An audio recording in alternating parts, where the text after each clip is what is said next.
It's never easy to navigate change or transitional periods in life, let alone in your art, but I will say I'm super excited for this transformative time in my creative journey. My entire artistic existence has really been so reflective of my life and where I'm at that time. Like the art of those moments were meant to come out when they did. As for my painting journey specifically, I've always been drawn to landscapes just from the get-go. I was heavily inspired by the beauty of nature, but also by fellow painters, mainly Bob Ross. But that led me down a path of becoming a landscape lover, and soon my entire painting career was born from this appreciation. Landscapes, landscapes, landscapes. That was what I would paint at home in my free time, what I incorporated into my elementary painting class final when I was in college. It all connected back to landscapes. But now I'm at a point in my painting career where I'm deciding to become a bit vulnerable. I've had so many ideas for some time now, and I finally want to bring them into the world. I don't talk about this often, but I actually love writing so much, just as much as I love visual art. This usually comes through in the form of songwriting. It's just one of my favorite creative avenues, not to mention it's a godsend for my mental well-being. So these ideas that have been brewing in my songwriting space are now overflowing into my painting space, and I've found such an appreciation in melding the two together to create visual art. I've always included writing and text in my drawings throughout my life, not only when taking notes next to the life drawing studies I would take in class, but also in my sketches and drawings outside of that. Words just kept appearing. Like legit, if you flip through any of my sketchbooks, 90% of those pages have both drawings and words. It wasn't until recently that I started to bring some of those thoughts and words into my painting world. Would You is an example of this. It's such an emotional piece, to be honest. Not necessarily personally, but just the essence is so raw to me. I really tried to challenge my perfectionism in this piece and challenge what I think I know about painting. I wanted it to be more intuitive and messy, more of a release. The words say, "Would you love me if I was wrong?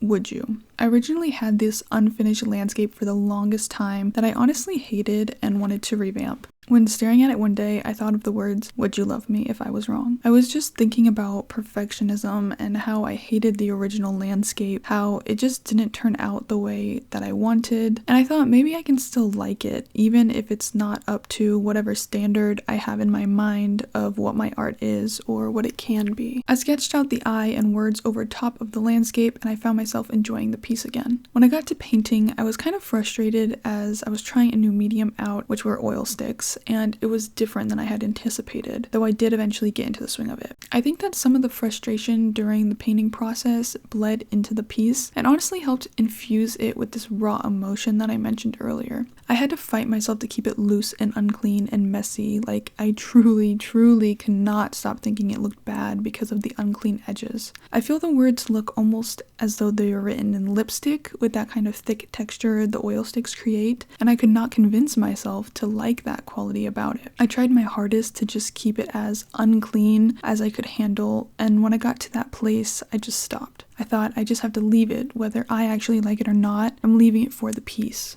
Once again, I'm challenging how I perceive my art. I'm trying to be vulnerable in this space and let go of perfectionism. I think the words only add to this as they speak on expectation and acceptance. In the piece that I'm currently working on, which is featured in this video, I've nicknamed Ghosty. It's another example of how I'm melding painting and writing together in this new era of my art. No, it's not going to be titled Ghosty, but it's just kind of a shorthand way that I can refer to it. It's by far the most personal painting I've ever worked on. The words say, "I am not the ghost who haunted me." I wrote a song a while back using these words, and it just stuck so much with me, leading me to bring them into my painting practice. I think we all have ghosts who follow us around, whether they're ghosts of ourselves, our past, or other people. They are there haunting us. This painting is about letting them go. It speaks on healing, knowing that you are not your ghosts. You're not your past. You're not the people who have hurt you. You are not the ghost who haunted you. You are free.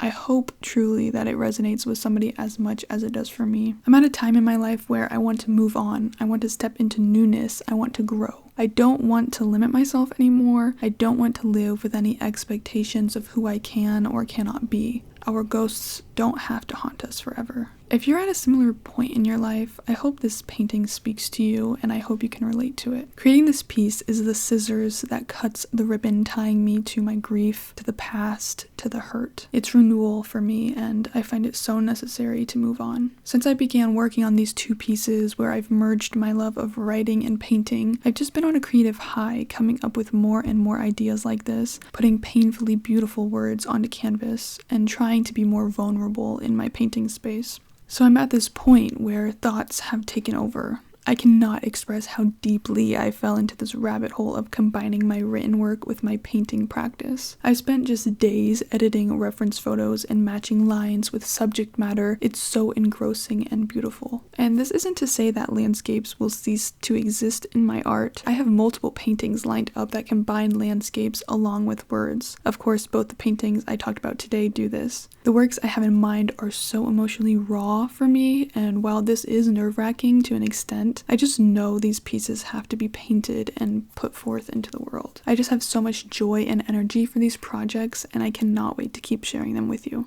If you'd like to follow the creation process of my piece, I Am Not the Ghost Who Haunted Me, or Ghosty for short, head over to my Instagram at justmemick. I've been posting reels and stories of the progress over there for you to check out. The link is in the description below. Also, most of my paintings, including some that were referenced in this video, are available to purchase. Just DM me on Instagram, once again, at justmemick if you are interested. I'd love to chat with you about it. Thank you so much for watching this video, and I will see you in the next one.